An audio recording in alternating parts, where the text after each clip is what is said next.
Okay, Beatle fans, there's this stupid mother beeping research that really pissed me off of why One Direction is better than the Beatles.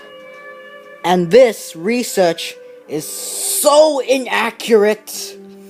And I think that researcher is such a beep.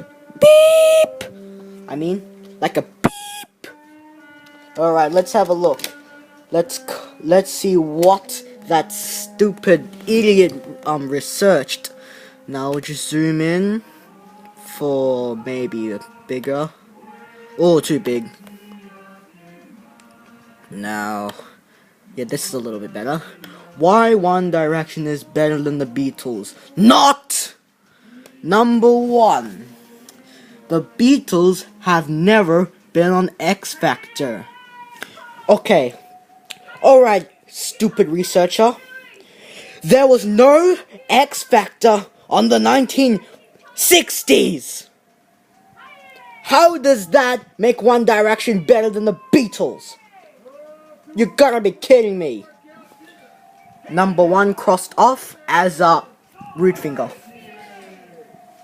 2. The Beatles might have produced a few alright songs, but they also foisted some right howlers on us, like that walrus rubbish.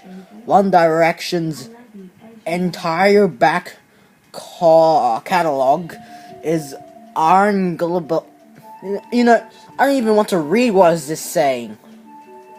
Alright, okay, let's compare the songs.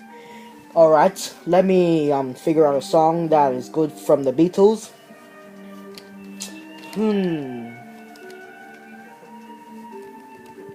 Okay, for example, Help compared to One Thing. Which one do you think is better? Okay, listen to the song to your head. Help versus One Thing. Got it? Okay, good. Number 3. Oh, God. One Direction only became a band after Nicole suggested it on the show. The Beatles became a band without input from any of the Pussycat Dolls. Horrendous. Okay, listen. I don't think the Pussycat Dolls were in the freaking 60s, man! Plus, I don't think they were born by then. That is a rude finger. Number 4, the Beatles rushed to deliver their first album, bashing out 10 of their 14 tracks in just one day. One Direction has spent nearly a whole year on their debut, but it's obvious which will be superior recording. I don't know what the hell is that supposed to mean of how they're better, but you figure that out yourself. Number 5, when One Direction are apart, they always text and tweet, "I miss you, gay," to each other.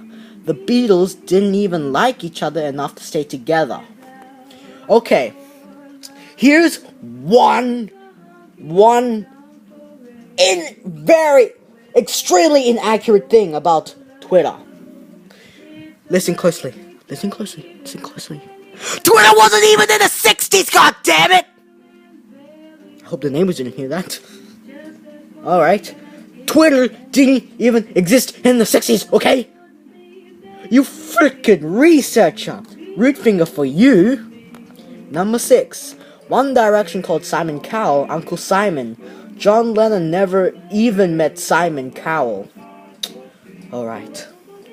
This is one thing that is so inaccurate. John Lennon was killed, and he never even met Simon Cowell. Plus, I don't think, number 6 is bull beep, crossed out as a root finger. Number 7. The Beatles tried out other names like Johnny and the Moondogs, Long John and the Beatles, and the Silver Beatles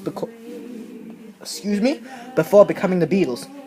One Direction have always had One Direction about being called One Direction. Okay, there's the one thing about changing band names. Sometimes you like the name one time, and then later you think you're getting a bit too old, so you change it. How does keeping one single band name becoming really exciting? I mean, probably one day they might change their name. Okay, number 8. One Direction's Zayn went out with Rebecca Ferguson, who is much classier than John Lennon's girlfriend during X Factor. Harry, Liam, and Zayn were all linked to the same girl, and this could potentially have ripped the band apart. In other words, Chill Lloyd is their Yoko. Amazing. Oh my god. Oh my god. I don't think the other 3 liked Yoko that much. Except for John. Rude finger for number 8. Number 9. That's inaccurate. That's so inaccurate because Pokemon wasn't in the 60s, damn it. How would they be famous for their hair? They were famous for their music. Alright? I'm sick of this research. Get out of my sight now. Yeah!